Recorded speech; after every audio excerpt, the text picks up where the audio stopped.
Hi everyone, Sandra here from the blog thesensiblemom.com, and today I'm going to share with you my top 10 tips for road tripping to Disney World with a larger family.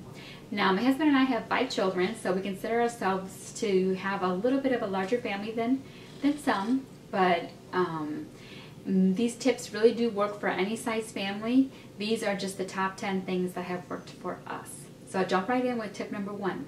And that is to bring entertainment. So this tip is pretty obvious, but go ahead and make sure that you have enough entertainment for everyone. So if you have iPods or iPads or DVD players, books, CDs, and coloring books, and just make sure that you have enough entertainment for yourself and for your kids. Tip number 2, pack snacks. Another obvious one, but be sure to pack, easy to grab snacks. Granola bars and crackers and maybe some dry cereal. And I always make sure to have a case of water in the car too. So instead of stopping by a drive-through window, I can just grab a bottle of water and hand it to one of my children.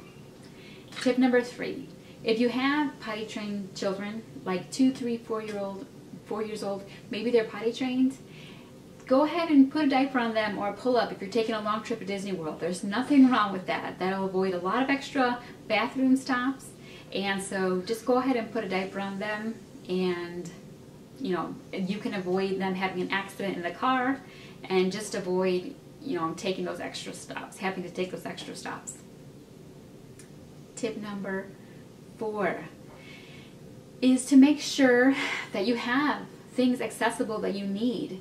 So this entertainment, the snacks, extra diapers, extra clothes, things like that, make sure everything is accessible. So maybe you have snacks but they're in the trunk, and that's not going to work when someone's hungry. You don't want to have to pull over, take 20 minutes off of your, add 20 minutes onto your time because you have got to pull over because the snacks are in the trunk. So make sure everything's accessible. Mostly I try to make sure everything is near me because I'm usually the person handing things out. So make sure everything is accessible. That's tip number 4. Tip number 5 is a big one for me. Plan your trip ahead of time. I'm not saying to plan every single detail, but do have a rough plan. I always try to, I always do, make sure I know where we're going to stop, where for the night. So are we going to stop in Tennessee? Are we going to stop in Georgia? I make sure to have those reservations, scheduled ahead of time, and I sort of make sure to know sort of how many hours we're going to be traveling that first day and how many stops we're probably going to have to make that first day. I try to plan things out as best as I possibly can. I try not to plan every single detail. I can't, obviously, with 5 kids, but do plan your trip, your entire trip, as much as you can. But because that will just make a huge difference if you plan your trip ahead of time. Tip number 6, have a second driver. If you're traveling as a family, chances are you're going to have a second driver. So be sure to make sure that you are taking turns driving, and also when one person is not driving that they're getting sleep if they need sleep, and rest so that they're refreshed when it's their turn to drive.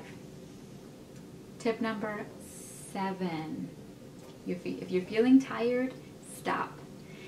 That can make all the difference. So if you're driving and you're starting to feel drowsy, just stop and go ahead and go to the gas station and get a snack, get out, walk around a little bit, go to a rest stop, go to the store, get off at an exit, go to the store, and just stop, walk around, get something to drink, grab a snack.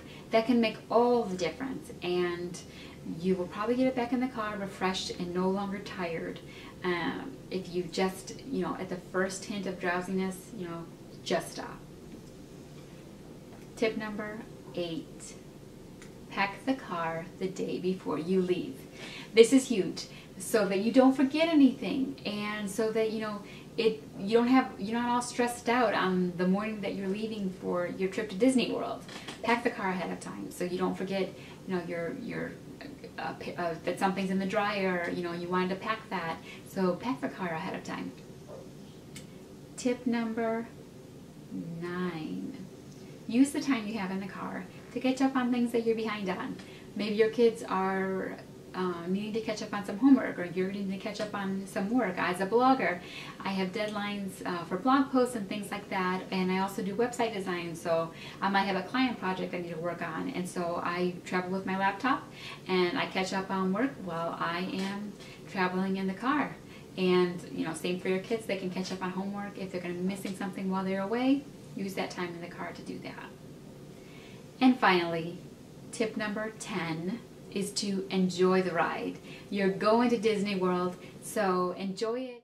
Have a great positive attitude. Be patient with your family and enjoy the ride because you're going to Disney World. And so those are my top 10 tips for road tripping to Disney World with a larger family. I hope that you'll visit my blog, thesensiblemom.com, for even more Disney tips. And until next time, I'll see you then. Bye-bye.